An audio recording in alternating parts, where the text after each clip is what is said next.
তোমায় ভুলে যদি যাই গো কভু, সে হবে আমারই পরাজয়। আমার সকল আশার আলো অবেলায় হারিয়ে যাবে, হায় অবেলায় হারিয়ে যাবে, হায়। তোমারে যতবার খুঁজেছি, কোরআনের পথ তো বুঝেছি, নিজেকে চিনেছি, হে রাসূল নবীজি তোমার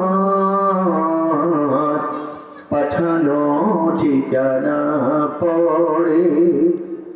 তুমি আছো হৃদয়ের গভীরে,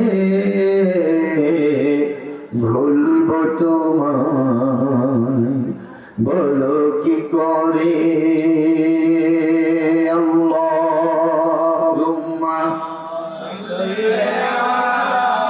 সাইয়্যিদিনা মাওলানা মুহাম্মদ ওয়া আলা আলিহি سيدنا مولانا محمد সবাই পড়ুন بلغ العلا بكماله كشف الدجى بجماله পড়ি আলহামদুলিল্লাহ। সবাই আমার সাথে পড়ুন আল্লাহু আকবার كبيرا الحمد لله كثيرا سبحان الله بكرة وأصيلا। সবাই আমার সাথে বলুন ইয়া রব্বি লাকাল হামদু কামা ইয়ানবাগি লিজালালি ওয়াজহিকা ওয়াআযীমি সুলতানিক। আল্লাহ পাক রব্বুল আলামিন আমাদের হামদ, আমাদের সানা, আমাদের তারিফ, আমাদের প্রশংসাকে কবুল করুন, মঞ্জুর করুন। আমরা সবাই পড়ি আমিন। সম্মানিত সুধী মণ্ডলী, আমার শ্রদ্ধেয় শ্বশুর আব্বা হযরত মাওলানা সিদ্দিক রহমান সাহেব রাহিমাহুল্লাহ, উনি জীবিত থাকা অবস্থায় 2022 সালের ইসরালে সওয়াবের মাহফিলের শেষ দিন 5 ফেব্রুয়ারি ছিল। তার আগের দিন আমার বড় ভাই ইন্তেকাল করেছেন 4 ফেব্রুয়ারি। সেদিন হালকা পাতলা কিছু বৃষ্টি হয়েছিল। পরের দিনও বৃষ্টি ভিজা এই মাঠ। আমি শারীরিকভাবে ভাইয়ের জন্য, ভাইয়ের ইন্তেকালের পর শোকাহত হয়ে অসুস্থ হয়ে পড়ছিলাম। চেয়েছিলাম আসবো না। আমার শ্বশুর আব্বা জানিয়ে দিয়েছেন, বাবা একটু এসে হলেও সালাম দিয়ে যান। আমি এসেছিলাম। আলহামদুলিল্লাহ, সেদিন দেখেছিলাম মাঠ একবারে ফুল টু দা ব্রিম, কানায় কানায় পরিপূর্ণ ছিল। এই ছিল আমার শ্রদ্ধেয় শ্বশুর আব্বার সাথে শেষ মাহফিল। এরপরে এই মাহফিল কর্তৃপক্ষ আমার সাথে যোগাযোগ করেছে। যখনই যোগাযোগ করেছে তখন আমার ডায়েরি লিখে আর আসতে পারিনি। গত কয়েকদিন আগে আলমগীর ভাই খুব রিকোয়েস্ট করলেন যে না ভাই সময় দিতেই হবে। 6 তারিখ ওনারা আমার নাম দিয়ে দিয়েছেন দ্বিতীয় দিবসে। আমি বলছি 6 তারিখ আমার সুযোগ নেই, যদি চান তাহলে আমি 7 তারিখে আসতে পারবো। বলে যে তাহলে আসেন। আমি হাজিরা দেওয়ার জন্য, আপনাদের দোয়া নেওয়ার জন্য, আমার শ্রদ্ধেয় শ্বশুর আব্বার মহব্বতের মানুষদের সাথে একটু দেখা হবে সেই আশা করি আপনাদের এখানে এসেছি। কয়েকজনকে দেখতে পাচ্ছি, অনেকে আজকে এখানে আসেন নাই, আসতে পারেন নাই। যারা এসেছেন আপনাদের প্রত্যেকের আগমনকে কবুল করুন। আমরা সবাই পড়ি আমিন। আমরা যে এখানে আসতে পেরেছি, আপনারা বলেন তো আমাদেরকে লাভ হয়েছে না লস হয়েছে? দেখুন, আমরা কোরআন তেলাওয়াত করেছি, নবীজির প্রতি দুরূদ শরীফ পাঠ করেছি, আমরা আল্লাহ পাকের জিকির করেছি। এই জায়গাটা হয়ে গেছে দুনিয়ার সর্বোত্তম জায়গা। সুবহানাল্লাহ। রাসূল করিম সাল্লাল্লাহু আলাইহি ওয়াসাল্লাম ইরশাদ করেন, খায়রুকুম মান তাআল্লামাল কুরআনা ওয়া আল্লামাহু। তোমাদের মাঝে সেই হচ্ছে সর্বসেরা, তোমাদের মাঝে সেই হচ্ছে সর্বশ্রেষ্ঠ তোমাদের মাঝে সেই হচ্ছে সর্বোত্তম যে কোরআন শিখে আর যে কোরআন শিখায়। কথা বলেন ঠিক না ঠিক? আজকে এই মাঠে আমরা কেউ এসেছি কোরআন শিখতে, কেউ এসেছি আমরা কোরআন শিখাতে। তাহলে নবী করিম সাল্লাল্লাহু আলাইহি ওয়াসাল্লামের ঘোষণা অনুযায়ী উভয় শ্রেণীর মানুষ আমরা এখানে আছি জানাই। তাহলে এই এলাকার আমরা হচ্ছি শ্রেষ্ঠ সন্তান, শ্রেষ্ঠ মানুষ। আল্লাহ কবুল করে বলি আমিন। এরপরে আসুন আমরা পড়েছিলাম আল্লাহু আকবার কাবীরা, আলহামদুলিল্লাহি কাসীরা, সুবহানাল্লাহি বুকরাতাম ওয়া আসীলা। আপনারা কি আমার সাথে সাথে আমলটা করছিলেন না? রাসূল সাল্লাল্লাহু আলাইহি ওয়াসাল্লাম এই আমলটি করে তিনটি কথা বলেছেন। আমার সাথে একটা কথা বলতে হবে, আওয়াজ করতে হবে। কয়টি? তিনটি কথা। এক নাম্বার, যারা এইভাবে আল্লাহ পাকের প্রশংসা করলো, আল্লাহ পাক সাথে সাথে তাদের জন্য তার আসমানের দরজাগুলো খুলে দেন। সুবহানাল্লাহ। তাদের জন্য আল্লাহ পাক রব্বুল আলামিন তার রহমতের দরজাগুলো খুলে দেন। তাদের জন্য আল্লাহ পাক রব্বুল আলামিন তার জান্নাতের দরজাগুলো খুলে দেন। সুবহানাল্লাহ। কালকে সকালে হবে নাকি? সম্মানিত সুধী মণ্ডল, এখন আমরা যারা এই মাহফিলে বসা আছি, আমরা রাসূল সাল্লাল্লাহু আলাইহি ওয়াসাল্লামের ঘোষণা অনুযায়ী আশাবাদী। আমাদের জন্য আল্লাহ পাকের আসমানের দরজাগুলো খোলা, রহমতের দরজাগুলো খোলা, জান্নাতের দরজাগুলো খোলা। আলহামদুলিল্লাহ। আপনাদের আশেপাশে পুকুর আছে না নাই? পুকুরের মধ্যে মাছ আছে না? পুকুরের পানির নিচে মাছগুলো যেভাবে ডুবে আছে, আমরা যারা এই মাহফিল প্যান্ডেলে আছি, আমরা আল্লাহ পাক রব্বুল আলামিনের রহমতের মাঝে ডুবে আছি। এবার বলেন লাভ না লস? এরপরে আমরা পড়লাম কি? ইয়া রাব্বি লাকাল হামদু কামা ইয়ানবাগি লিজালালি ওয়াজহিকা ওয়া আযীমি সুলতানিক।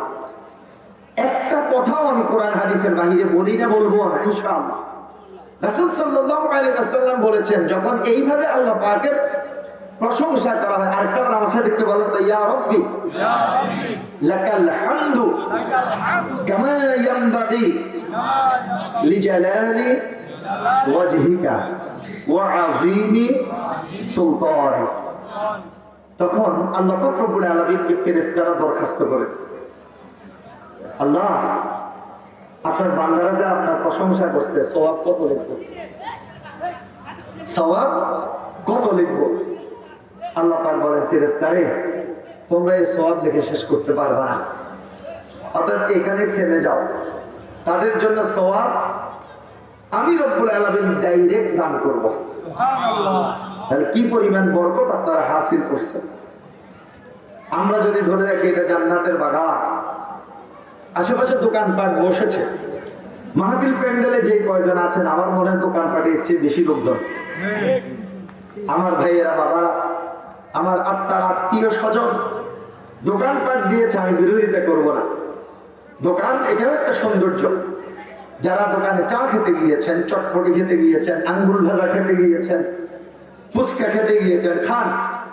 খাবার শেষ করে সার্বক্ষণিক দোকানে পড়ে না থেকে আপনি একটু মাহফিল প্যান্ডেলে চলে আসেন, আপনি বরকত লাভ করবেন। দেখুন আপনাদের এইদিকে মুরগি পালে না? মুরগি ডিম দেয়। ধরেন 18টা 20টা ডিম দেওয়ার পর তখন মুরগি আর ডিম দিচ্ছে না, ডিম পাড়া শেষ। এতদিন পর্যন্ত মুরগিকে যদি আপনি দৌড়ানিও মারেন, আপনি দৌড়াইয়ে মুরগিকে ধরতে পারবেন না, উঠতে থাকে। যখন ডিম পাড়া শেষ, তখন মুরগি ওই ঠান্ডা মাটির উপরও এমনি গোল হয়ে বসে থাকে। আপনি যদি সিবা পেলে, বাঁশের সিবা পেলে, বাঁশের কোন চিকন বাঁশের সিবা দিলে আপনি বুটাও মারেন, মুরগির পরগুলো, পাখাগুলো ফুলে কোপ করে উঠবো। উদ্দেশ্য কি? আমার দৌড় হোক, আমি ডিম পারছি না, অর্থাৎ ডিম আমার ডানার নিচে দিয়ে দাও, আমি মা হব। কথা কর।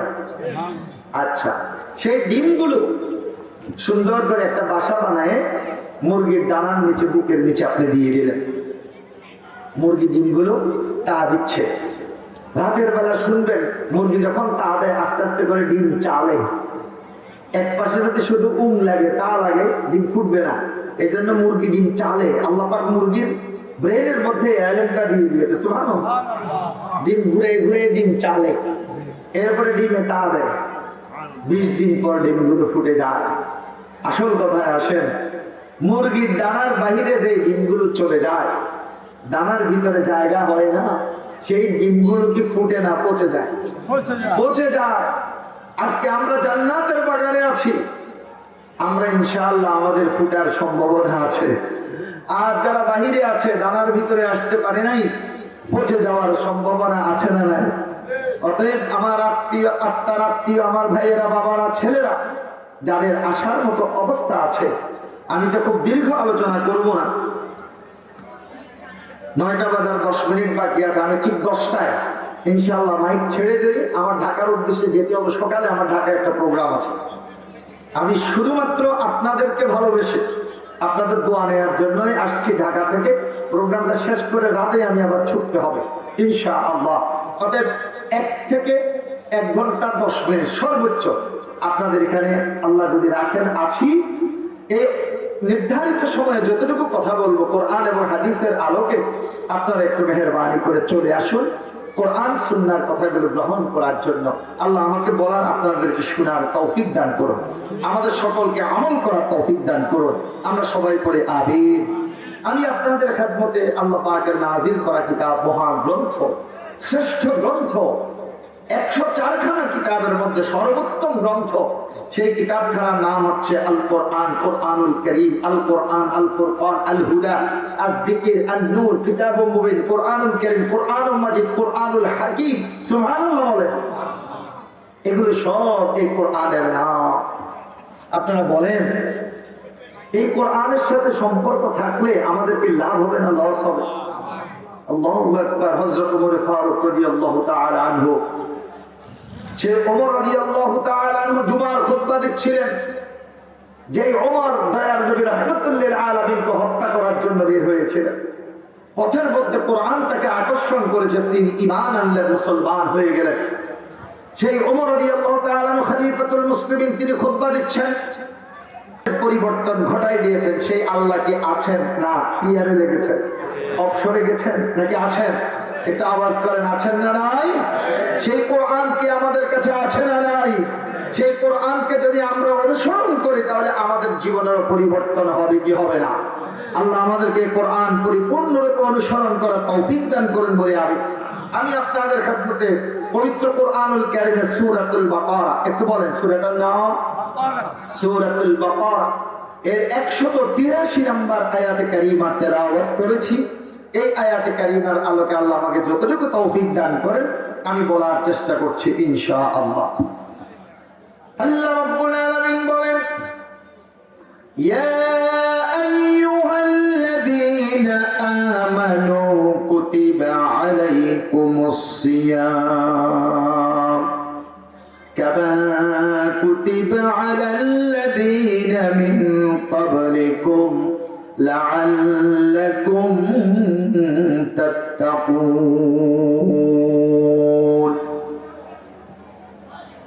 ইয়া আইয়ুহাল্লাযীনা আমানু, হে ঈমানদাররা, কুতিবা আলাইকুমুস সিয়াম, তোমাদের উপর রোজাকে ফরজ করে দেয়া হয়েছে। কামা কুতিবা আলাল্লাযীনা মিন ক্বাবলিকুম, তোমাদের পূর্ববর্তীদের উপরে যেমন এইভাবে রোজাকে ফরজ করে দেয়া হয়েছিল। লাআল্লাকুম তাত্তাকুন, আশা করা যায় তোমরা মুত্তাকি হবে, আশা করা যায় তোমরা বেঁচে যাবে। এই হচ্ছে সূরাতুল বাকারার 183 নম্বর আয়াতে কারীমার সরল অনুবাদ। আমার বন্ধুগণ, সূরাটার নাম বাকারা। বাকারা শব্দের অর্থ হচ্ছে গাভী। এই সূরার 67 নম্বর আয়াতে কারীমা বনি ইসরায়েলের একটা গরু জবাই করার ঘটনা রয়েছে, সেখান থেকে এই সূরাটির নামকরণ করা হয়েছে সূরাতুল বাকারা। বনি ইসরায়েলের মধ্যে একটা হত্যাকাণ্ড সংগঠিত হলো। যেই ব্যক্তি নিহত হলো সেই ব্যক্তির খুনিকে খুঁজে পাওয়া যাচ্ছে না। সেই ব্যক্তির ভাতিজা হযরত মূসা আলাইহিস সালামের নিকট একটা দরখাস্ত করলেন, মামলা দায়ের করলেন। মূসা আলাইহিস সালাম জিজ্ঞেস করলেন মামলার আসামিকে। বললেন, ওগো আল্লাহর নবী মূসা, যার বাড়ির সামনে লাশটা পাওয়া গেল সেই তো হচ্ছে এই মামলার আসামি। হযরত মূসা আলাইহিস সালাম বললেন, সাক্ষী প্রমাণ ছাড়া বিচার করা আমার পক্ষে সম্ভব নয়। সাক্ষী প্রমাণ ছাড়া বিচার করতে পারে শুধুমাত্র তারা যারা জালেম। কথা বলেন, আমাদের দেশেও তো সাক্ষী প্রমাণ ছাড়া বিচার করে, প্রহসনের বিচার করে, জুডিশিয়াল কিলিং নামে দিনদার পরহেজগার কয়েকজন মুত্তাকিকে ফাঁসিতে ঝুলাই দেওয়া হয়েছিল। ঠিক না বেঠিক? যাদের উপর জুলুম করা হয়েছিল তারা মাজলুম, আর যারা জুলুম করেছিল তারা এই জমিন থেকে পালিয়ে বেড়াতে হচ্ছে। কি কথা বলেন, ঠিক না বেঠিক? সাক্ষী প্রমাণ ছাড়া বিচার করার কোন রাইট নেই। মুসা আলাইহিস সালাম বললেন, যতই বলো সাক্ষী প্রমাণ ছাড়া বিচার করা সম্ভব না। দেখি রব্বুল আলামিন কি বলেন। আল্লাহ পাক জানিয়ে দিলেন, ইন্নাল্লাহা ইয়া'মুরুকুম আন তাযবাহু বাকারা।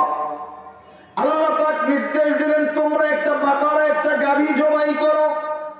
ক্বালু আতাত্তাখিযুনা হুজুয়া। এবার মূসাকে প্রশ্ন করলেন, মূসা আপনি কি আমাদের সাথে উপহাস শুরু করে দিলেন? ওগো আল্লাহর নবী মূসা, আমাদের লোক মারা গেল, আপনার আল্লাহ বলছে গাভী জবাই করার জন্য কোনো কিছুতে মিল পাচ্ছি না। মূসা আলাইহিস সালাম বললেন, আল্লাহ পাক রব্বুল আলামিন আমাকে অজ্ঞতা থেকে, জাহিলি থেকে হেফাজত করুন। এরপর আল্লাহ পাকের কাছে তারা প্রশ্ন রাখলেন, ও মূসা আল্লাহকে জিজ্ঞাসা করেন। গরুর একটা একটা একটা একটা করে বর্ণনা শুরু করলো, এটা কি হবে, কেমন হবে, বয়স কত, রং কেমন।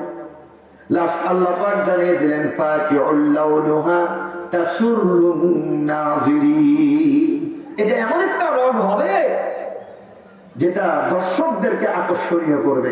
ফাকিউল লাউনুহা তাসুরুন নাযিরিন। ওই রঙের গাভী এখন আর পাওয়া যাচ্ছে না। খুঁজতে খুঁজতে খুঁজতে খুঁজতে শেষ একজনের কাছে পাওয়া গেল।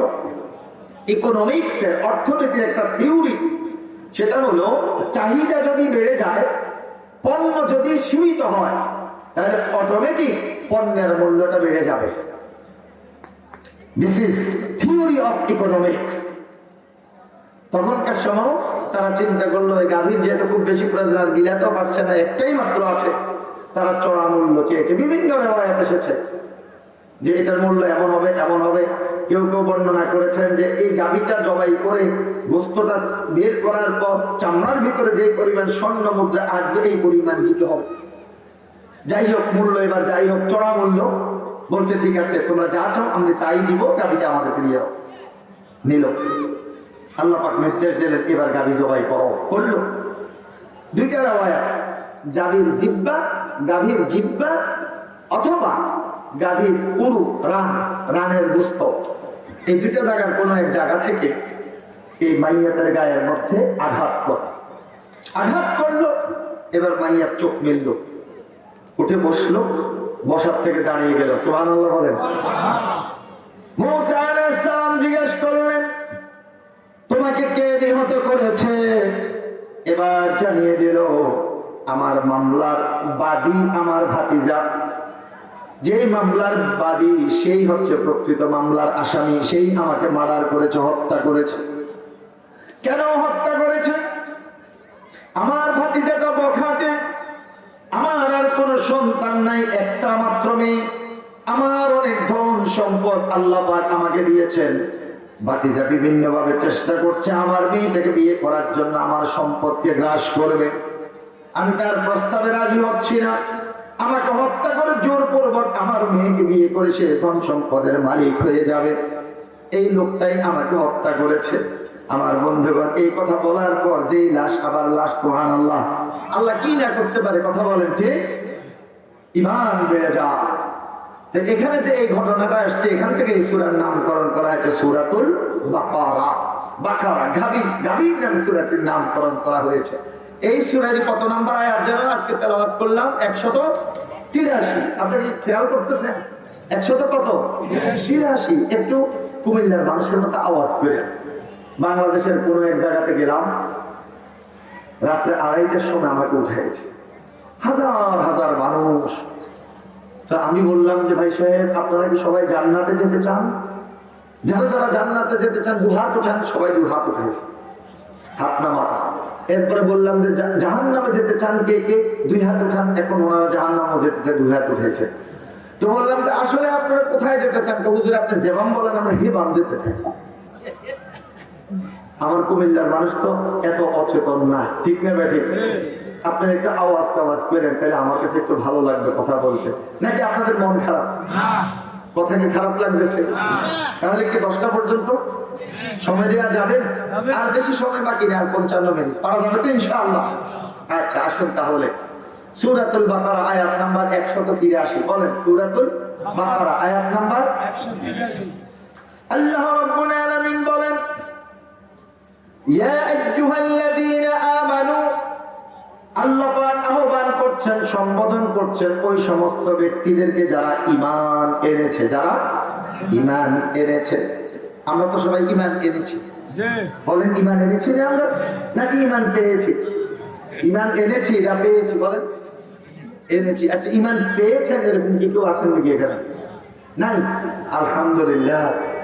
অনেক জায়গাতে আমি দেখি যে 2 ভাগ হয়ে যায়। আমরা ঈমান পেয়েছি, তো হাত উঠান, তো হাত উঠেছে।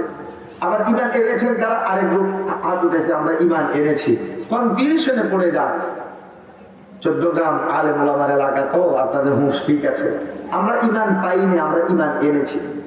ঈমান যদি পায় তাহলে সেখানে গন্ডগোল আছে। ঈমান এটা উত্তরাধিকার সূত্রে পাওয়ার বিষয় নয়, ঈমান বুঝে শুনে আনতে হয়। যদি উত্তরাধিকার সূত্রে ঈমান পায় তাহলে হযরত আদম আলাইহিস সালামের পুত্র কাবিল সে ঈমানদারি হতো, ঠিক না বেঠিক? কাবিল হাবিলকে হত্যা করে সে কাফের হয়ে গেছে।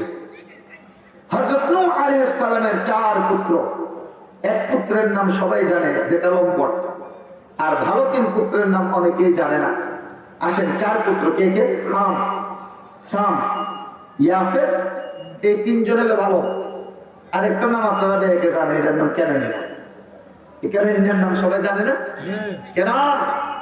হযরত নূহ আলাইহিস সালাম আল্লাহর নবী ছিলেন। যদি উত্তরাধিকার সূত্রে ঈমান পাওয়া যেত তাহলে নূহের পুত্র কেনানও ঈমানদার হতো, ঠিক না বেঠিক? এমন একজন নবী অগ্নি পূজকের ঘরে জন্মগ্রহণ করেছেন।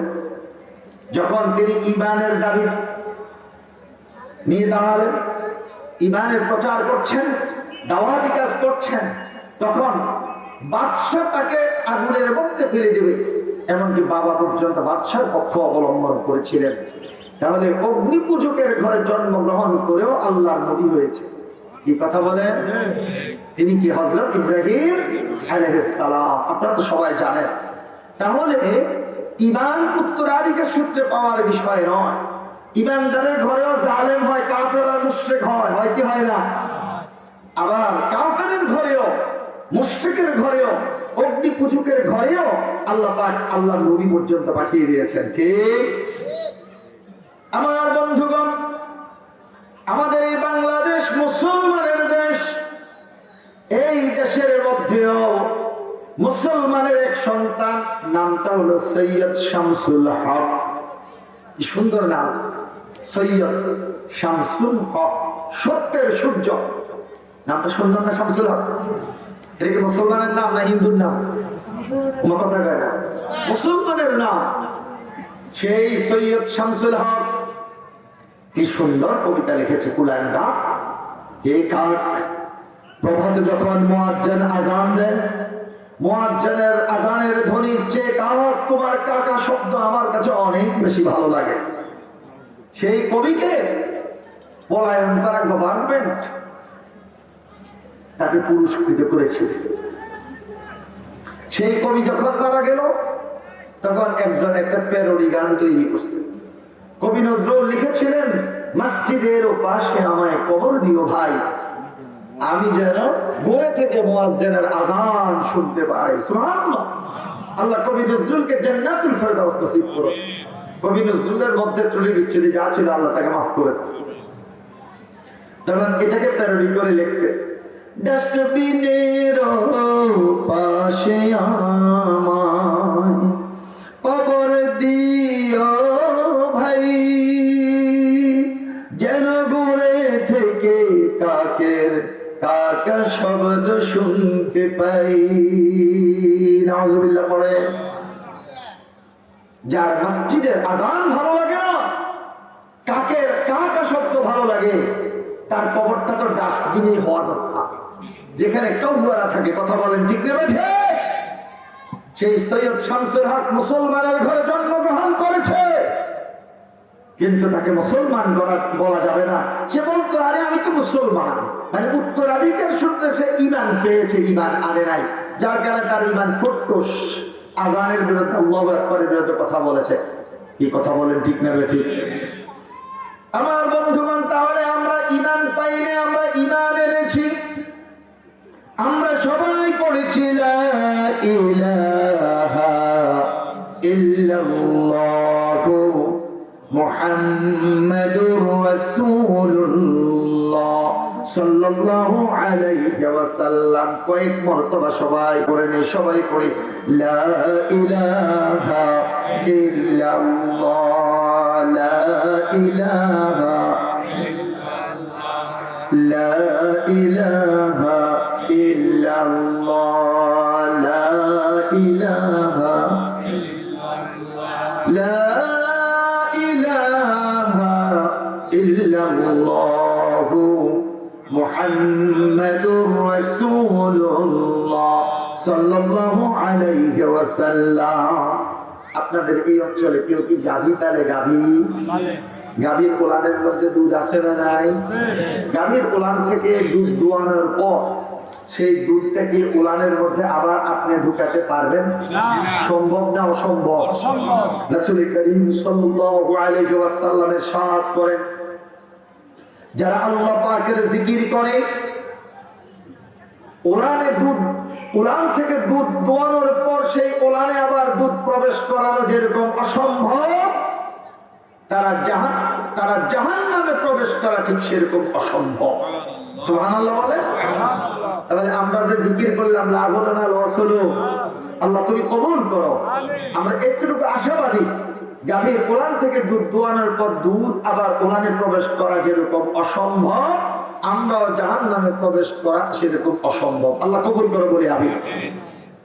ফাঁকি দিতে আপনারা কাম সরাই দিচ্ছেন। আরেকটা কইতাম নেই, রাসূল করিম সাল্লাল্লাহু আলাইহি ওয়াসাল্লাম বলে যে দিল থেকে ভালোবাসা দিয়ে মহব্বতের সাথে একবার বলবে লা ইলাহা ইল্লাল্লাহ। বলেন কি বলবে? বুঝে শুনে লা ইলাহা ইল্লাল্লাহ, নেই কোনো মাবুদ কে ছাড়া? আল্লাহ ছাড়া। বুঝে শুনে বলল। রাসূল সাল্লাল্লাহু আলাইহি ওয়াসাল্লাম বলেন আল্লাহ পাক রব্বুল আলামিন তার পুরো জীবনের গুনাহগুলোকে মাফ করে দেন। দ্বিতীয়বার যখন বলবে লা ইলাহা ইল্লাল্লাহ, আল্লাহ পাক রব্বুল আলামিন তার জন্য জাহান্নামের দরজায় তালাটা লাগাই দিবেন। তৃতীয়বার যখন বলবে লা ইলাহা ইল্লাল্লাহ, আল্লাহ পাক রব্বুল আলামিন তার জন্য জান্নাতের দরজাটা খুলে দিবেন। আল্লাহ চিরতরে তুমি আমাদের জন্য জাহান্নামের দরজায় তালা লাগাই দাও। আমিন। আল্লাহ তুমি আমাদের জন্য স্থায়ী জান্নাতের দরজা খুলে দাও। আমরা সবাই পড়ি আমিন। হাদিস তো আরেকটা মনে পড়ছে, বুখারী শরীফের হাদিস বলবো।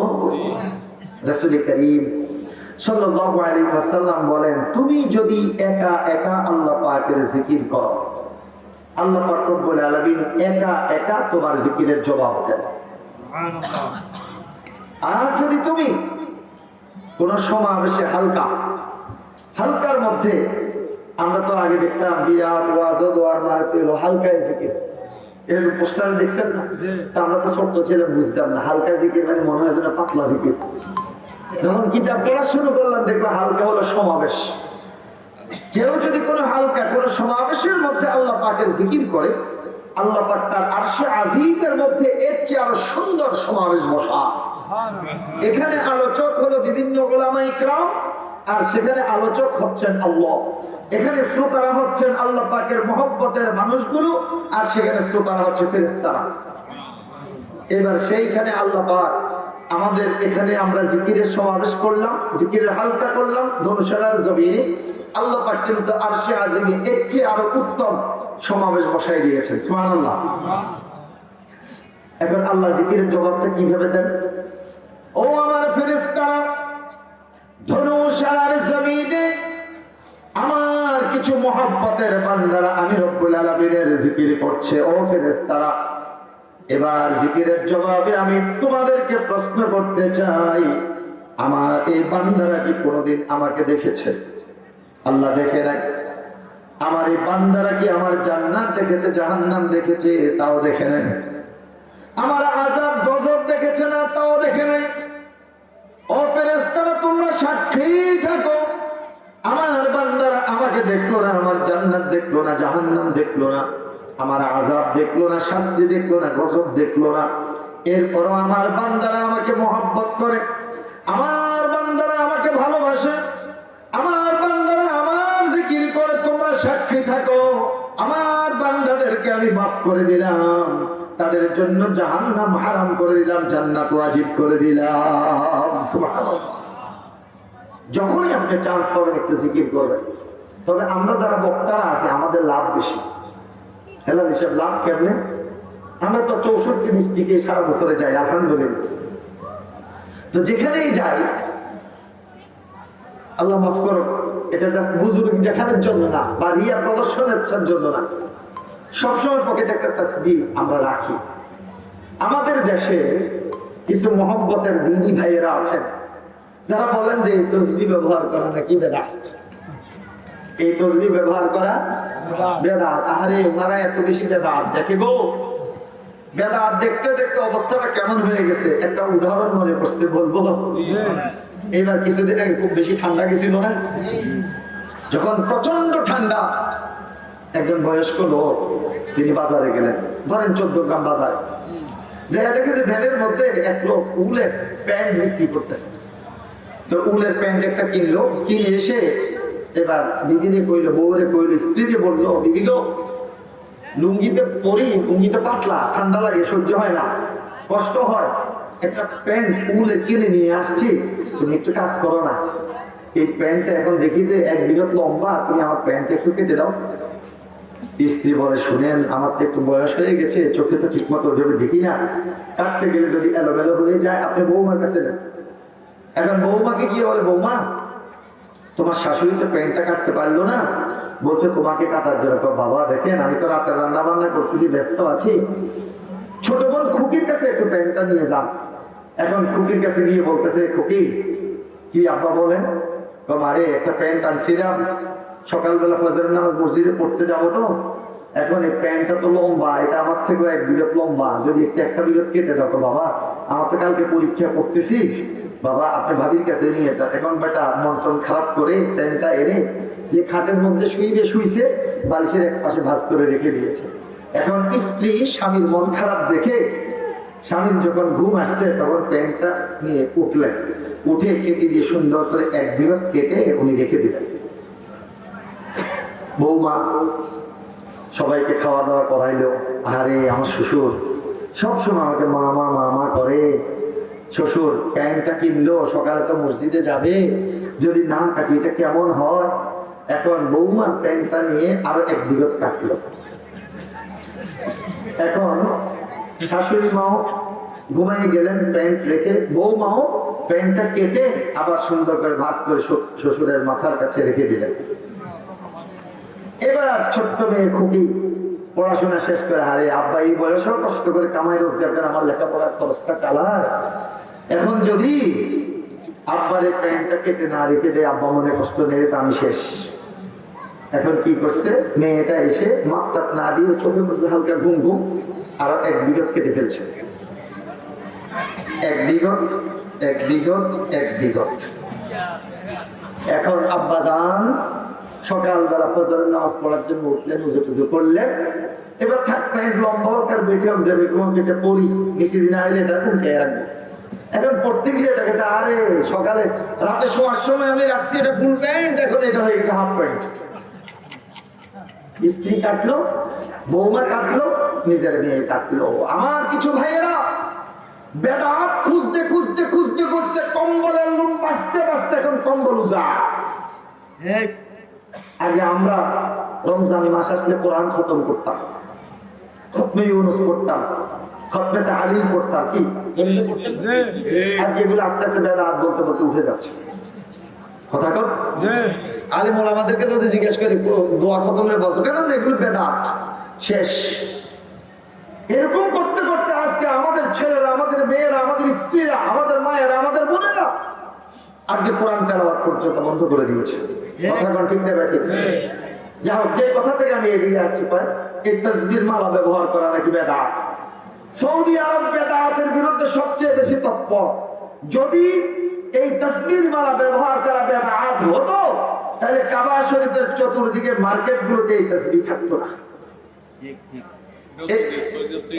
এটা সৌদি আরব মাশাআল্লাহ নিজে নিয়ে আছে জলিল ভাই। দেখেন আমার এটা সৌদি আরবের ক্লক টাওয়ার থেকে কিনা। সম্মানিত সুধী মণ্ডলী, তো আমাদের হুজুরদের লাভটা কি, যেটা বলতেছিলাম, 64 ডিস্ট্রিক্টে সফর করে যেখানেই যায়, ড্রাইভারের দায়িত্ব হচ্ছে গাড়ি চালানো। আমার তো আর গাড়ি চালানোর দায়িত্ব নেই। যখনই চান্স দেয় বসে বসে লা ইলাহা ইল্লাল্লাহ, লা ইলাহা ইল্লাল্লাহ, সুবহানাল্লাহ, আলহামদুলিল্লাহ, আল্লাহু আকবার জিকির করি। কি রেজাল্ট! রাসূল সাল্লাল্লাহু আলাইহি ওয়াসাল্লাম বলছেন, জমিনের যেই জায়গা থেকে যে জিকির করবে, হাসরের ময়দানে সেখান থেকে সিগন্যাল দিবে আল্লাহ, দরুশালার জমিন থেকে, চট্টগ্রামের জমিন থেকে, নাঙ্গলকোটের জমিন থেকে তোমার অমুক বান্দা তোমার জিকির করতে আমরা সাক্ষী দিচ্ছি। সুবহানাল্লাহ। তাহলে জিকির করলে লাভ না লস? এই জমিনে বসে যে আমরা জিকির করেছি, হাসরের ময়দানে এখান থেকে আওয়াজ যাবে, আল্লাহ দরুশালার এই জমিনে বসে তোমার এই বান্দারা তোমার জিকির করেছিল, আল্লাহ তুমি তাদেরকে মাফ করে দাও। সুবহানাল্লাহ। ইয়া আইয়ুহাল্লাযীনা আমানু, হে ঈমানদাররা যারা পড়েছে লা ইলাহা ইল্লাল্লাহু মুহাম্মাদুর রাসূলুল্লাহ, সবাই 3টা বার বলেন লা ইলাহা ইল্লাল্লাহ, লা ইলাহা ইল্লাল্লাহ, লা ইলাহা ইল্লাল্লাহু মুহাম্মাদুর রাসূলুল্লাহ সাল্লাল্লাহু আলাইহি ওয়াসাল্লাম। এক নাম্বার, আমরা আশাবাদী আমাদের গুনাহগুলো মাফ হয়ে গেছে। দ্বিতীয় নাম্বার, আমরা আশাবাদী আমাদের জন্য জাহান্নামের দরজা তালা লাগানো হয়ে গেছে। তৃতীয় নাম্বার, আমরা আশাবাদী আমাদের জন্য জান্নাতের দরজা খুলে গেছে। এখন আমরা চাই আমাদের জান্নাতের দরজা খোলাই থাকো, আমরা যাতে বিনা হিসেবে জান্নাতে যেতে পারি, আল্লাহ সেই তৌফিক দান করেন। এবার বলেন, আমরা এখানে বসছি, আমাদের লাভ হলো না যারা বাহিরে ঘুর ঘুর করে ঘুরছে তাদের লাভ হলো? আমাদের লাভ হলো। আল্লাহ কবুল করো বলি আপনি। সম্মানিত সুধী মণ্ডলী, লা ইলাহা ইল্লাল্লাহ এই কালেমাটা পড়ে আমরা ঈমান এনেছি। পূর্ণাঙ্গ কালেমা লা ইলাহা ইল্লাল্লাহু মুহাম্মাদুর রাসূলুল্লাহ সাল্লাল্লাহু আলাইহি ওয়াসাল্লাম। এই কালেমার 3টা পার্ট, লা ইলাহা ইল্লাল্লাহ মুহাম্মাদুর রাসূলুল্লাহ সাল্লাল্লাহু আলাইহি ওয়াসাল্লাম। এটা কালেমার অংশ না, এটা হচ্ছে দুরূদ শরীফ। কালেমার 3টা অংশ। আচ্ছা, সহজ করে আমি বুঝাই দেই। এদিকে তো আপনারা আগেই বলছেন গরু পালে, যেই গাভীটা দুধ দেয়, এই গাভীটাকে আপনি আলাদা একটা বালতিতে করে ভাতের মাড়, রাত, চিটার গুড়, খই, ভুসি, জাউ খাওয়ান, কিনা বলে খাওয়া। আগে তো কেউ বলে কোবা, কেউ বলে মালসা, কেউ বলে দোয়ানি, মাটি এইভাবে হাটের মধ্যে বসাই এরপর সেববো, দুধ দোয়াইতো, তাই না? এখন তো আর এটা নেই। এখন সরাসরি গাভীর ওলানের নিচে বালতি বসাই দিয়ে দুধ ঢালে, দুধ দোয়া। খুব খেয়াল করবেন আপনারা, আপনি যে বালতিটাতে করে গাভীটাকে এতক্ষণ পর্যন্ত ভুসি, যাও, এটা সেটা খাওয়াইলেন, এখন গমের ভুসি, বিভিন্ন ভুসি টুসি কিছু বালতিতে লেগে আছে, ওই বালতিটাতে আপনি দুধ দোয়াবেন। এখন আপনি যে দুধ দোয়াবেন, দুধ দোয়ানোর আগে দিয়ে কি বালতিটা ধুইবেন না ধুইবেন না? ধুইবেন তো? আচ্ছা, ধুইবেন কেন? বালতিটা পরিষ্কার করবেন, এটাতে আপনি দুধ নিবেন। লা ইলাহা ইল্লাল্লাহ ফামান ইয়াকফুর বিত-তাগুত ওয়া ইউমিন বিল্লাহ, লা ইলাহা ইল্লাল্লাহ, লা ইলাহা ফামান ইয়াকফুর বিত-তাগুত ওয়া ইউমিন বিল্লাহ ইল্লাল্লাহ। ভাই দেখছেন কিভাবে আল্লাহ মিলাইটা দিয়েছে? ফামান ইয়াকফুর বিত-তাগুত, লা ইলাহা, লা ইলাহা দিয়ে আমি ঘোষণা দিচ্ছি, নেই কোনো মাবুদ, নেই কোনো ইলাহ, নেই কোনো উপাস্য, নেই কোনো হায়াতদাতা, নেই কোনো মৃত্যুদাতা, নেই কোনো জীবনদাতা, নেই কোনো সন্তানদাতা, নাই নাই নাই বলে আমি সমস্ত তাগুতকে অস্বীকার করলাম। ওয়ায়ুমিন বিল্লাহ, অস্বীকার করে এরপরে বললাম কি ইল্লাল্লাহ।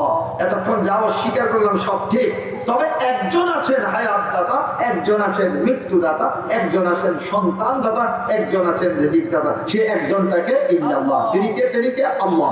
সবাই বলেন তিনি কে?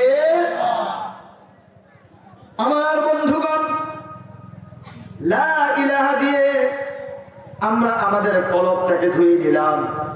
যেমন ভাবে আগে বালতিতে আপনি ধুয়ে নিলেন, বালতি ধুইলেন, উদ্দেশ্য হলো এটাতে আপনি দুধ রাখবেন।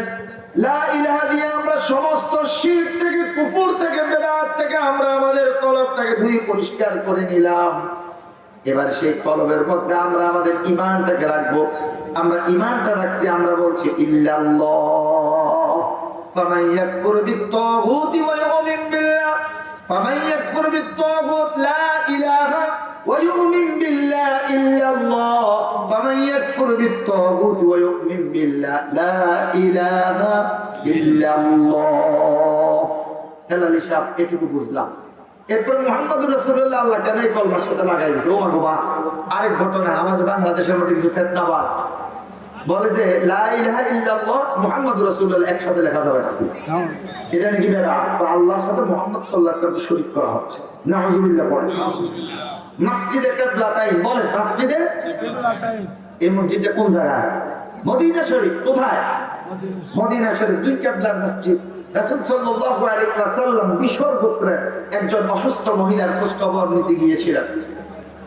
সেই মহিলা অসুস্থ, সেখানে জোহরের নামাজের ওয়াক্ত হয়ে গেছে। মহিলার পরিবারের পক্ষ থেকে অনুরোধ করা হয়েছে যে আজকে দুপুরের খাবারটা হুজুর সাল্লাল্লাহু আলাইহি ওয়াসাল্লাম যাতে এইখানে খায়। রাসূল সাল্লাল্লাহু আলাইহি ওয়াসাল্লামের সাথে কয়েকজন সাহাবী ছিলেন।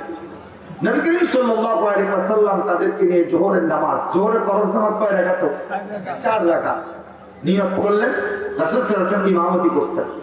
কিবলা পরিবর্তনের আয়াতে কারিমা নাযিল হয়ে গেল। রাসূল সাল্লাল্লাহু আলাইহি ওয়াসাল্লাম বাইতুল মুকাদ্দাসের দিকে ফিরে 2 রাকাত পড়লেন, আর কাবা শরীফের দিকে ফিরে বাকি 2 রাকাত পড়লেন। এক নিয়তে এক নামাজ 2 কিবলার দিকে ফিরে আদায় করেছেন। বিধায় স্মৃতি স্বরূপ সেখানে একটা মসজিদ তৈরি করে রাখা হয়েছে, এটা মসজিদে কিবলাতাইন। আল্লাহ পাক রব্বুল আলামিন আলহামদুলিল্লাহ আমাকে কতবার এই মসজিদে নিয়েছে কোনো হিসাব নেই। আল্লাহ যদি বাজে 16 তারিখ আবার এই আজকে কত 7 তারিখ না? আর 10 দিন না, 16 তারিখ ইনশাআল্লাহ Medina Sharif, direct Dhaka to Medina, Medina Sharif যাব ইনশাআল্লাহ। তো মসজিদে কিবলাতাইন, কিবলাতাইনে আপনি ঢুকবেন উত্তর দিক থেকে দক্ষিণমুখী হয়ে। সেখানে দক্ষিণ দিকে ফিরে নামাজ পড়তে হয়, কারণ মসজিদে কিবলাতাইন থেকে কিবলা হচ্ছে দক্ষিণ দিকে, কাবা শরীফ দক্ষিণ দিকে, মক্কা দক্ষিণ দিকে। আপনি যখন মেইন দরজা দিয়ে ঢুকবেন আপনি মেহরাব পাবেন। আবার আপনি মেহরাবকে পিছ দিয়ে যখন মেইন দরজা দিয়ে আপনি বের হতে যাইবেন, খেয়াল রাখবেন ওই দরজার উপর দিয়ে পাথর দিয়ে খোদাই করা একটা জায়নামাজের মতো, ওইটার মধ্যে লেখা আছে লা ইলাহা ইল্লাল্লাহু মুহাম্মাদুর রাসূলুল্লাহ। যদি লা ইলাহা ইল্লাল্লাহু মুহাম্মাদুর রাসূলুল্লাহ একসাথে লেখা বেদাত হতো, তাহলে মসজিদে কিবলাতাইন, মসজিদে নববী, কাবা শরীফের আশেপাশে এইভাবে লেখা থাকতো না। আমাদের মুসলমানদেরকে পিস পিস করার জন্য, মুসলমানদেরকে দ্বিধা বিভক্ত করার জন্য, বিভিন্ন গ্রুপে গ্রুপে ভাগ করার জন্য এটা অমুসলিমদের একটা ষড়যন্ত্র ছাড়া আর কিছু নয়। আর আমার মুসলমানরা এই ট্যাবলেট দিতেছে, আল্লাহ সবাইকে হেদায়েত করুন বলি আমিন। তাহলে হুজুর মুহাম্মদুর রাসূলুল্লাহ এই কালমার সাথে এটা কেন লাগানো হলো? আমরা লা ইলাহা দিয়ে তাগুতকে স্বীকার করলাম, ইল্লাল্লাহ দিয়ে আল্লাহর প্রতি ঈমান আনলাম। আমরা পড়েছি লা ইলাহা ইল্লাল্লাহ, এখন আমরা ঈমানদার। এখন ঈমানদার ব্যক্তি ঈমান আনার পর সেটা ইবাদত বন্দেগী করতে হবে। কোন তরিকায় করবে, কোন পদ্ধতিতে করবে, কাকে অনুসরণ করবে, সেটাই কালেমায় স্বীকৃতি দিচ্ছে। হ্যাঁ, তোমরা আল্লাহর প্রতি বিশ্বাস স্থাপন করেছো, তোমরা ঈমানদার। এখন তোমরা যদি খাঁটি মুসলিম হতে চাও, ইবাদত করতে হবে, আর সেটা হবে রাসূল করিম সাল্লাল্লাহু আলাইহি ওয়াসাল্লামের সুন্নাহ অনুযায়ী। এর বিকল্প আর কোনো ওয়ে নাই। সুবহানাল্লাহ, ঠিক পাওয়া গেছে? বলেন লা ইলাহা ইল্লাল্লাহু মুহাম্মাদুর রাসূলুল্লাহ। সবাই পড়েন সাল্লাল্লাহু আলাইহি ওয়াসাল্লাম। দেখেন ছোট্ট একখানা দুরূদ শরীফ সাল্লাল্লাহু আলাইহি ওয়াসাল্লাম, কিন্তু এটার ওজন যে কতটুকু আমরা মেপে কুল পাবো না। রাসূল সাল্লাল্লাহু আলাইহি ওয়াসাল্লাম প্রতি দুরূদ শরীফ, এটার মধ্যে সালাত আছে, সালাম আছে। ইন্নাল্লাহা ওয়া মালাইকাতাহু ইউসাল্লুনা আলান নবী ইয়া আইয়ুহাল্লাযীনা আমানু সাল্লু আলাইহি ওয়া সাল্লিমু তাসলিমা। আমার কথা না কোরআনের কথা। দেখুন এমন একটা সময় আসবে কুল্লু মান আলাইহা ফান ওয়া ইয়াবকা ওয়াজহু রাব্বিকা যুল জালালি ওয়াল ইকরাম। সব ধ্বংস হয়ে যাবে, শুধু যুল জালালি ওয়াল ইকরাম আল্লাহ পাক রব্বুল আলামিনের মহিয়ান গরিয়ান সে রবের অস্তিত্ব থাকবে, আর কিছু থাকবে না। ইভেন জিবরাইলও তখন থাকবে না। ঠিক না বেঠিক? এরপরে আবার সবাইকে সৃষ্টি করা হবে। ঠিক সেই মুহূর্তে যেহেতু কিচ্ছু নাই, ইউসাব্বিহু লিল্লাহি মা ফিস সামাওয়াতি ওয়া মা ফিল আরদ, সাব্বাহা লিল্লাহি মা ফিস সামাওয়াতি, আমার আলোচনায় খারাপ লাগতেছে না? তখন আল্লাহ পাকের তাসবিহ করার মতো, জিকির করার মতো কেউ থাকবে না। না নামাজ, না রোজা, না হজ, না যাকাত, না জিকির আজকার, কোনো ইবাদত করার কেউ থাকবে না। কিন্তু একটা আমল তখন চলবে, সেটা হচ্ছে আল্লাহ রাসূলের প্রতি দরুদ শরীফ। হুজুর আল্লাহর ইবাদত করার কেউ থাকবে না, তাহলে রাসূলের প্রতি দরুদ শরীফ কে পড়বে? ইন্নাল্লাহা ওয়া মালাইকাতাহু ইউসাল্লুনা আলান নবী। তখন ফেরেশতারা থাকবে না, কিন্তু আল্লাহ পাক থাকবেন। তখন কোন আমল ইবাদত চলবে না, কিন্তু আল্লাহ পাক রব্বুল আলামিন তার হাবিবের প্রতি সালাত এবং সালাম প্রেরণ করবেন। সুবহানাল্লাহ। তাহলে দুরুদের মর্যাদা আছে না নাই? আপনি যদি একবার রাসূল সাল্লাল্লাহু আলাইহি ওয়াসাল্লামের প্রতি দুরূদ শরীফ পড়েন, আপনার আমলনামায় 10টি রেখে দিয়ে দিবেন কে? আল্লাহ। 10টা গুনাহ মাফ করে দিবেন কে? আল্লাহ। 10টা রহমত আপনার উপর নাযিল করবেন কে? হযরত আনাস ইবনে মালিক রাদিয়াল্লাহু তাআলা আনহু রাসূল করিম সাল্লাল্লাহু আলাইহি ওয়াসাল্লামের অন্তিম শয্যা নবী করিম সাল্লাল্লাহু আলাইহি ওয়াসাল্লাম কিছুক্ষণের মধ্যে দুনিয়া থেকে বিদায় নেবেন। আনাস ফুপিয়ে ফুপিয়ে কাঁদছেন। রাসূল সাল্লাল্লাহু আলাইহি ওয়াসাল্লাম আনাসকে খুব ভালোবাসতেন। আনাসকে আনাস ডাকতেন না, উনাইস ডাকতেন আদর করে। আমার ছোট্ট আনাস, উনাইস, হুরায়রা। হিররাতুন এর তাসগীর হলো হুরায়রা, আনাস এর তাসগীর হলো উনাইস।